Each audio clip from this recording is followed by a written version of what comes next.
Hello and welcome to the Business of Authority. I'm Jonathan Stark. And I'm Rochelle Moulton. And this time we're going to ask the question, are you too cheap to trust? I love this question. I hope not. Yes, I hope not. Right. So this is maybe a little bit of a new angle on something that's going to be familiar to longtime listeners, which is that pricing is part of your positioning and your marketing and all of that. And that we hope for everyone listening that you're not racing to zero. You're not racing to the bottom. You're racing to the top. I know from talking to lots of people that there's a reluctance in a certain group to appear greedy or arrogant or like they've got their clients over a barrel or whatever, just that they feel like the profit is too high. Like they only want a little bit of profit. They don't want too much profit.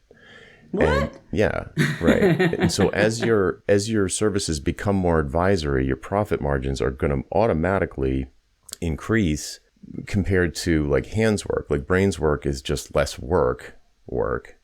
It's more leveraged than hands work. So your profit margins can go way up, but that actually makes some people feel bad or like bad people, or they're not comfortable with it. Let's put it like that.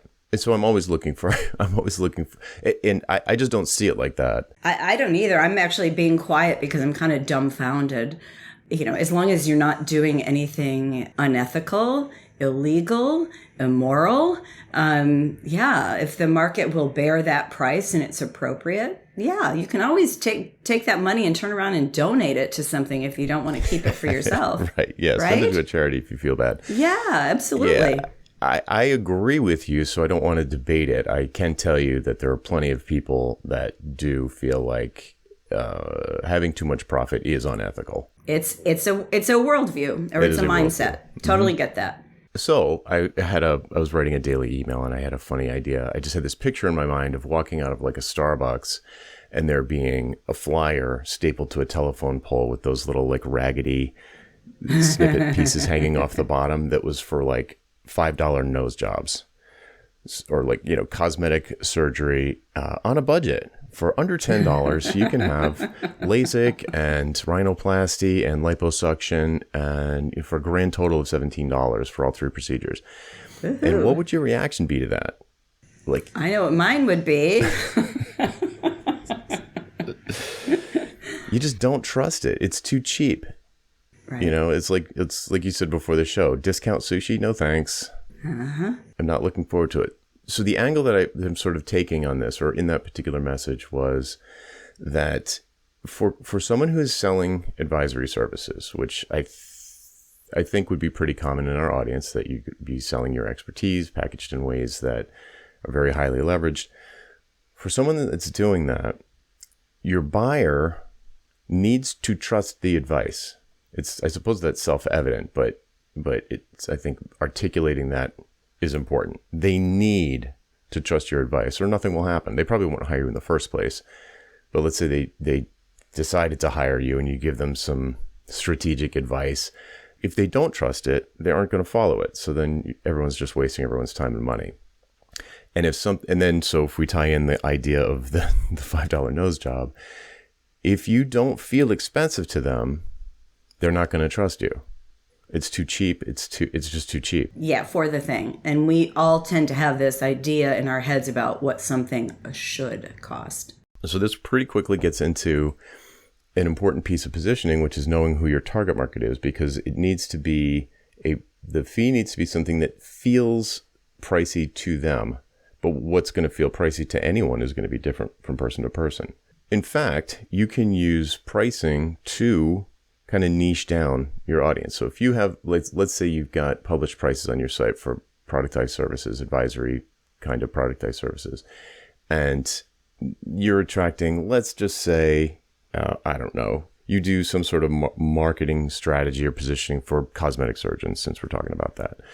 And you set a price of $5,000 for some benefit, and you drive cosmetic surgeons to your site through whatever means, SEO or paid ads or, answer bombing and watering holes, whatever you do, going to trade shows and conferences and speaking and things. You drive all of these cosmetic surgeons to this offer. And what did I say? It's $5,000. And a group of them is going to be like, that's crazy. That's way too high. And they're going to compare that price to other things that they spend money on. And they're going to say, no, I mean, $5,000 for this type of thing is way too high. And then those people are just going to go away. And then there'll be people at the other end of the spectrum that are like, $5,000 for like a major, to get assistance with a major decision affecting my practice. That's way too low. Like they're a group of people who wouldn't even take that seriously. And then somewhere in between are going to be people that are like, yeah, that's maybe a little more than I was expecting to spend on this, but it seems reasonable. Those are the people who, if they hire you, then they're going to trust you. If the people who think it's too low for some reason hire you, like let's say someone lower down in the organization hires you, and then you're working with the lead doctor or whoever's in charge of the practice, they're going to be like, no, we're not doing this.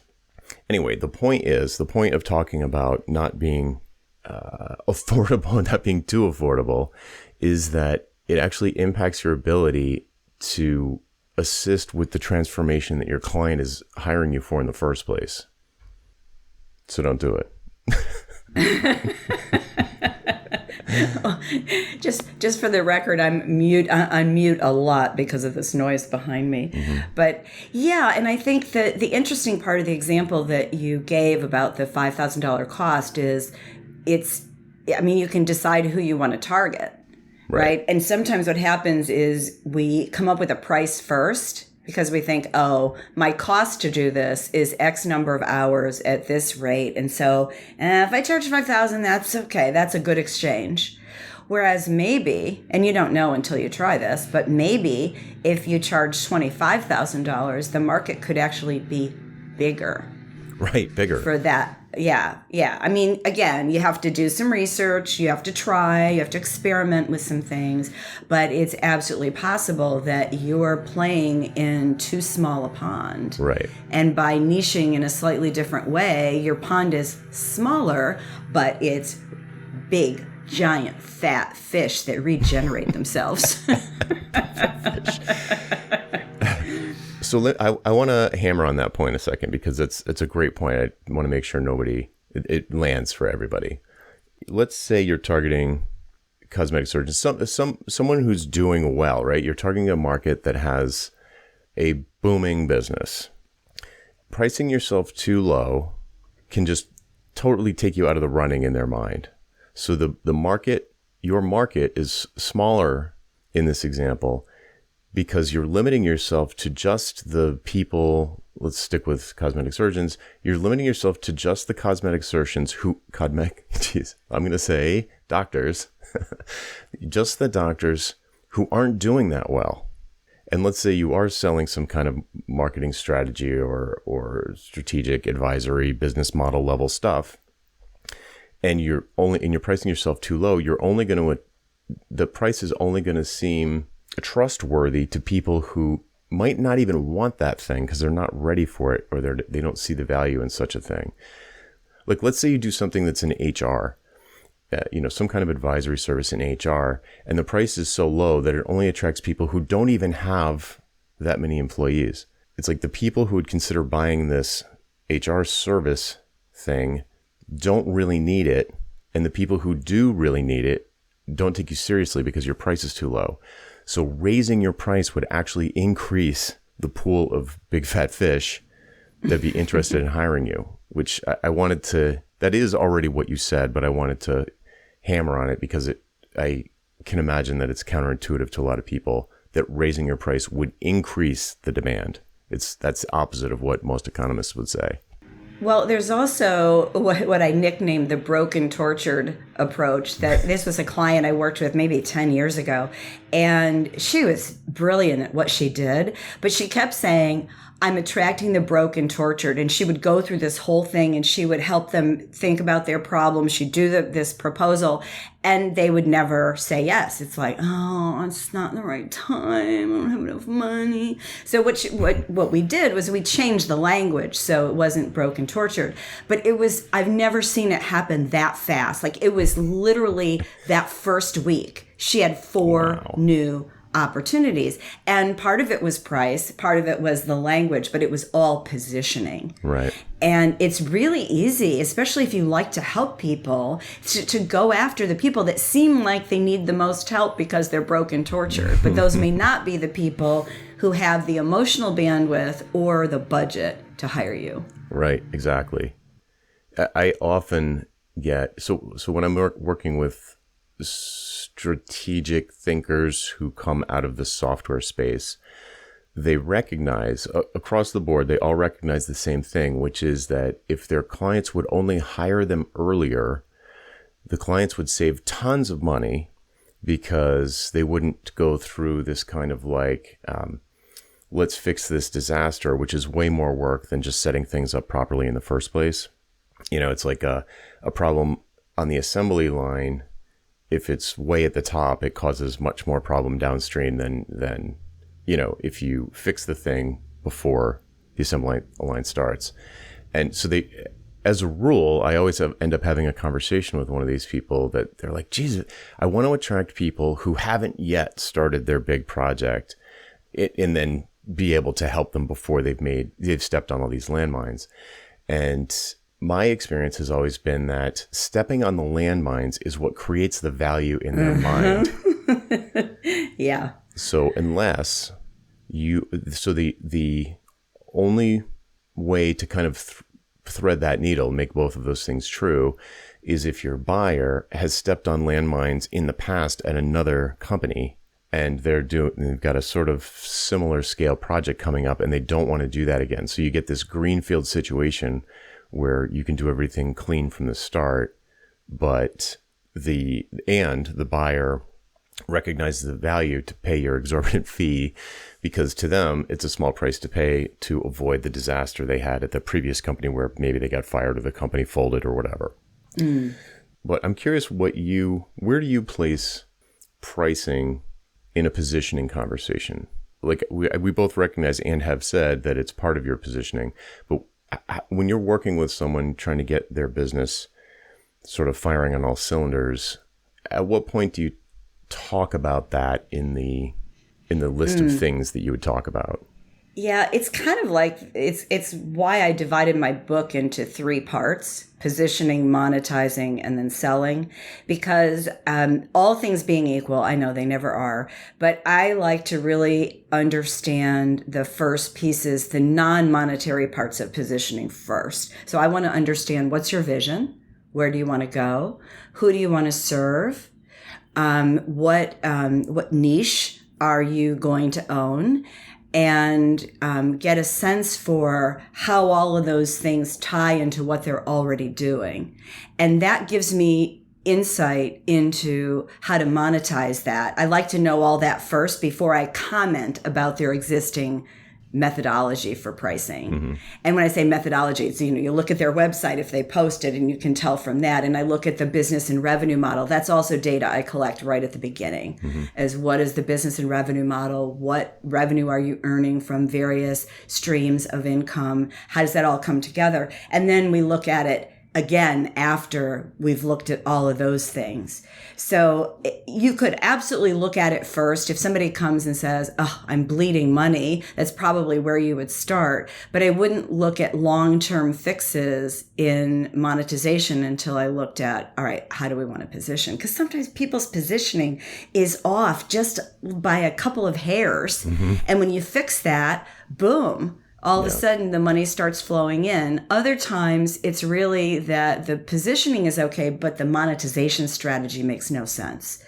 And like you said, there might be some emotional things going on in there about whether they're worth a certain amount. So there's all of that is tied into this as well. Right. So when you talk about monetization strategy, I assume that includes not just the price of things that they're offering, but considering different ways to package the things how you at package. different prices. Yeah. So, because I like to look at streams of revenue, right? Because most of us, if we're lucky, we have more than one stream, or if we've worked really hard at it, we have multiple streams, and you just want to decide different streams of revenue require different amounts of input from the soloist owner. And so sometimes what happens is people are putting a lot of effort into something that's earning very little, and they're ignoring the thing that's earning a lot. So when you say earn a lot, you mean profit or revenue? Well, for most of these folks, it's almost the same thing, right? Yeah. I mean, it's different if you're hiring people and so you have labor costs, but if it's just you, So I feel like we're implying a solution, but is the solution as easy as just increasing your prices and seeing what happens?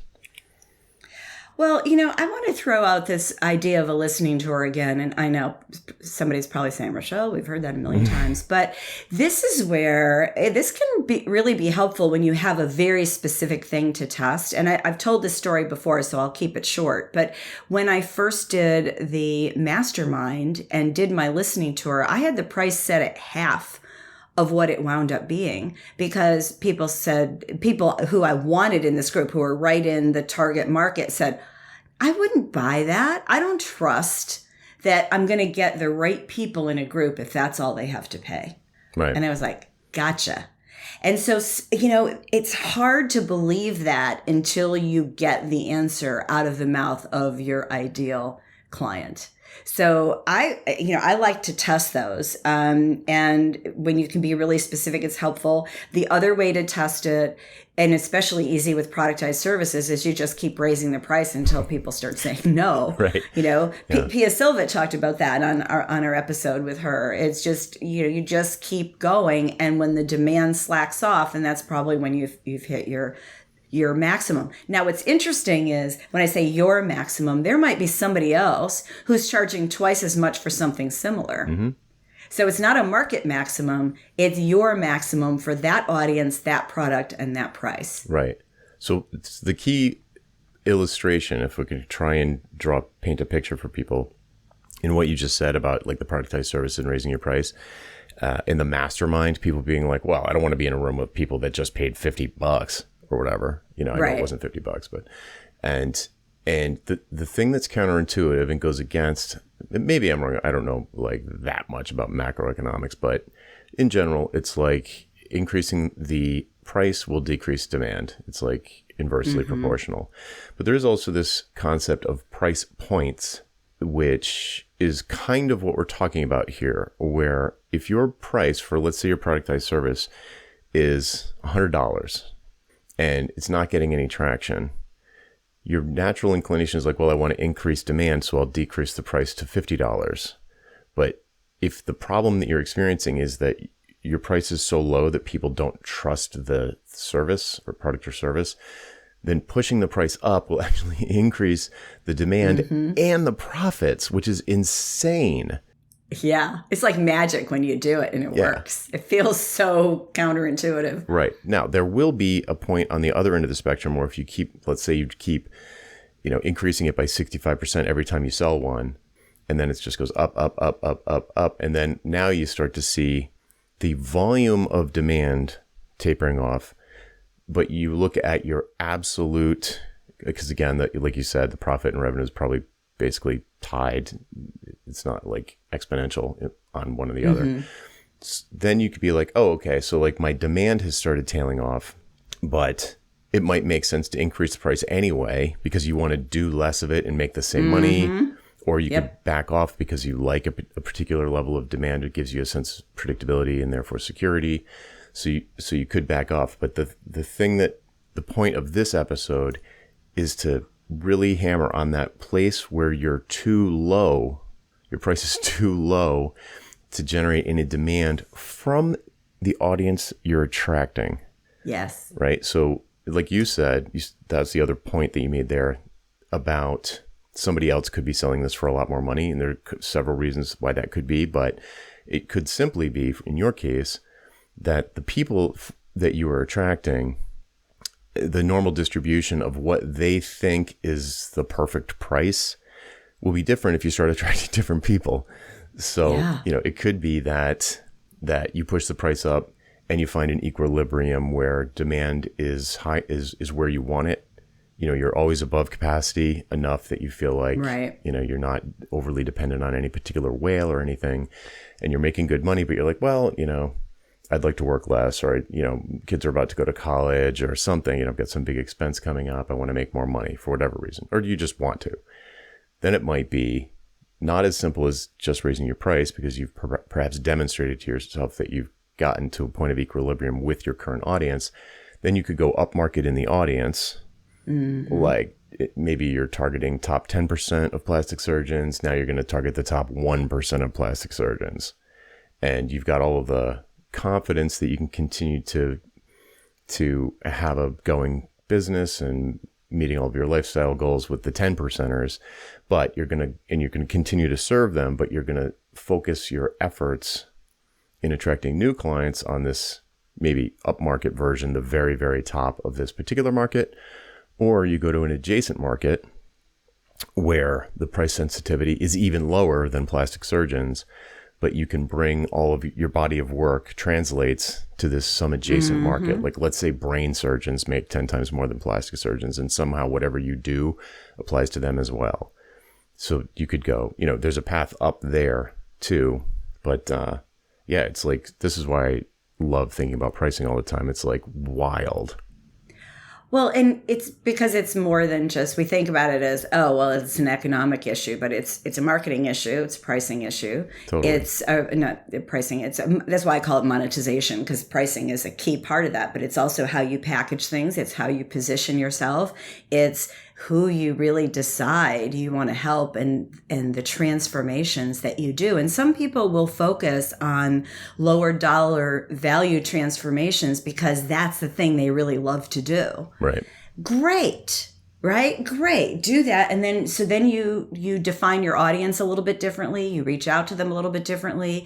Your business and revenue model looks a little different. I mean, that's what's so fun about being a soloist in the expertise space. There are literally an unlimited number of ways that you can slice and dice this and still meet your income and time goals. Mm-hmm.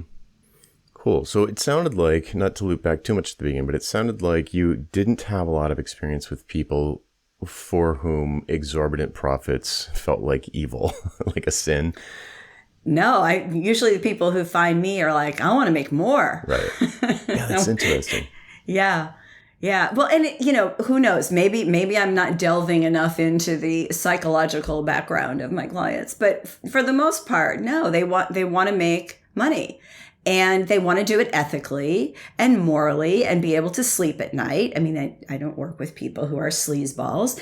But yeah, most of us are working in a capitalist economy. I'm careful about saying that because I know we have people all over the world, and many of you are not in such a place. But in the U.S. in particular, does tend to be that centric. Now, there is a group of people that I've come across, and they tend to be in the nonprofit space, where there's this real concern, and I totally get that.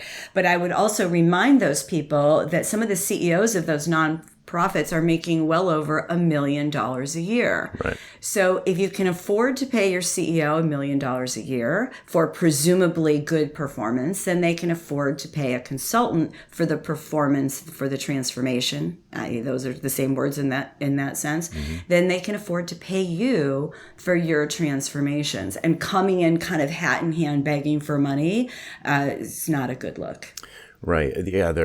If we predicate this specifically on people who are offering advisory services, and you, dear listener, believe that there are advisory services that you wouldn't purchase because the price was too low for it to be credible, then the question becomes, what is the right price?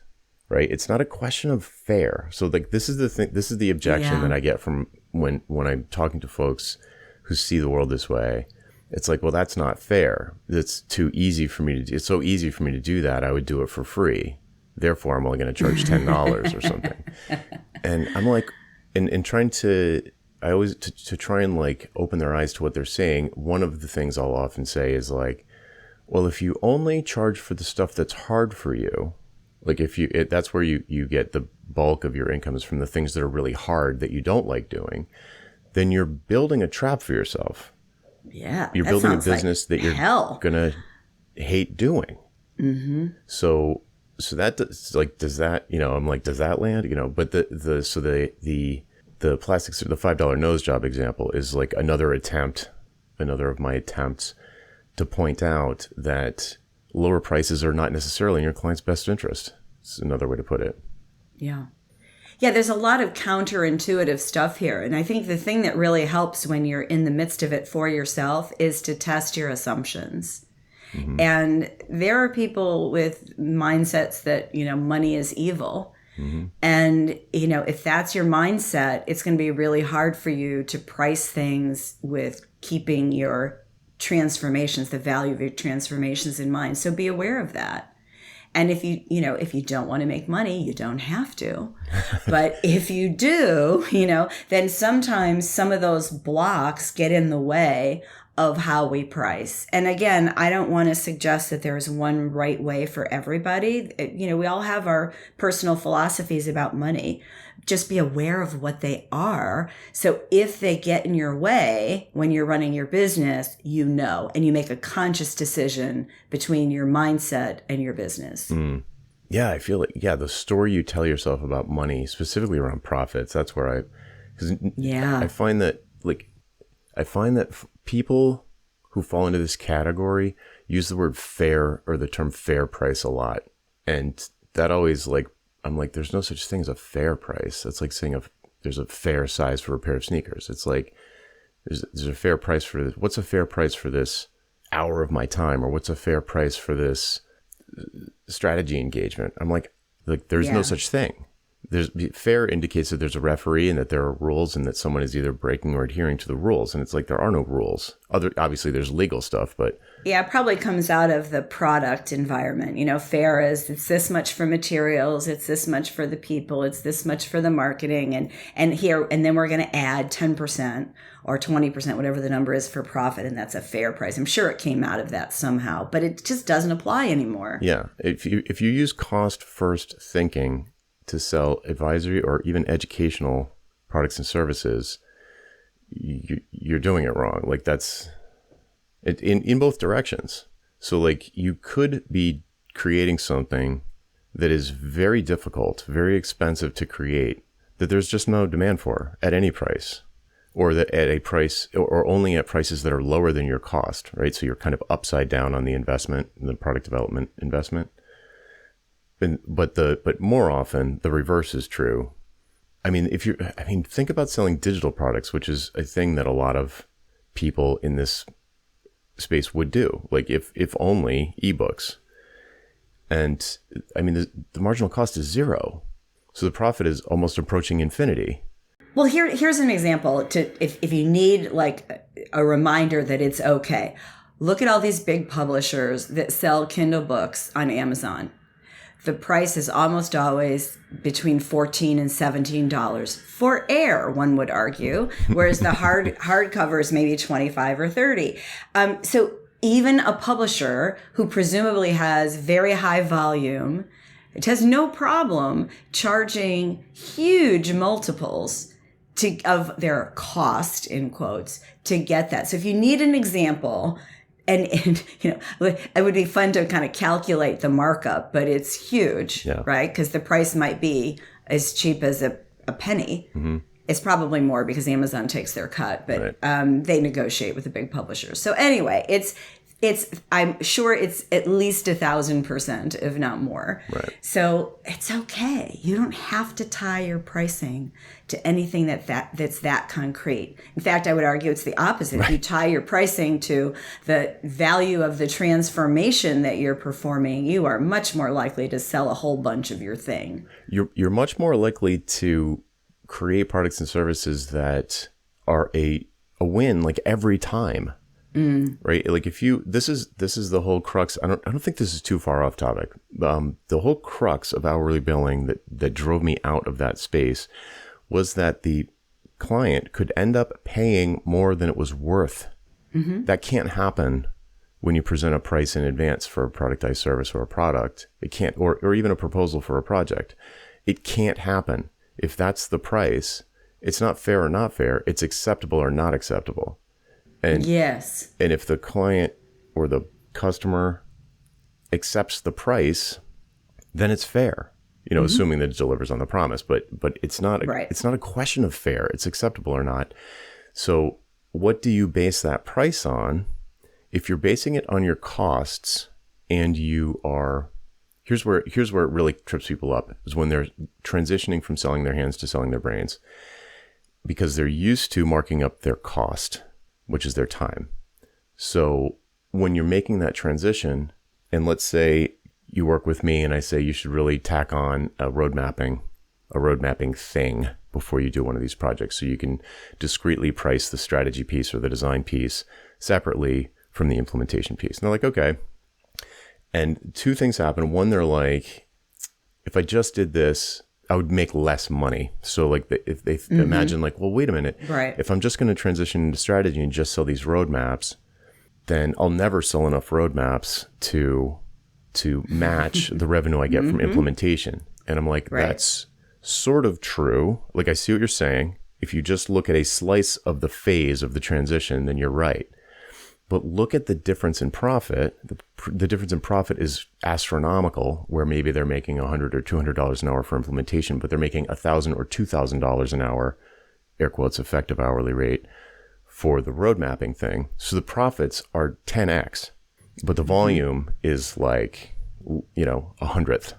Yeah. So they can't do the math, and they're like resistant.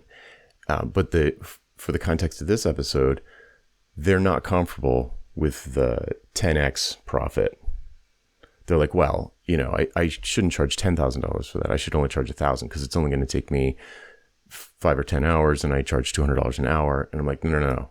You're underpricing it, which is bad for you, but it's also bad for your clients, because now they're not going to buy it because they aren't going to trust it. They're going to think you don't know what you're doing if you're only charging that much, even though they're wrong. That's the message you're sending, that you don't really know what you're doing and you're only comfortable charging this much. So they're only going to get a little, you know, the value that they're going to get is automatically decreased in their minds. I guess what I'm calling out here is that slice of people in my world, probably aren't in your world, that are hands people, freelancer types that want to move into consulting, and they're trying to make that transition to advisory services and trying to bridge that gap. I get a lot of pushback from that group about fairness and how much profit is fair and so forth. Yeah, I was drawing it out as you were saying that. So it's like there are implementation people, there are strategy people, and then there's the transition in the middle. And so maybe our message to people going through that transition is you have to let go of some of the things that you believe to be true.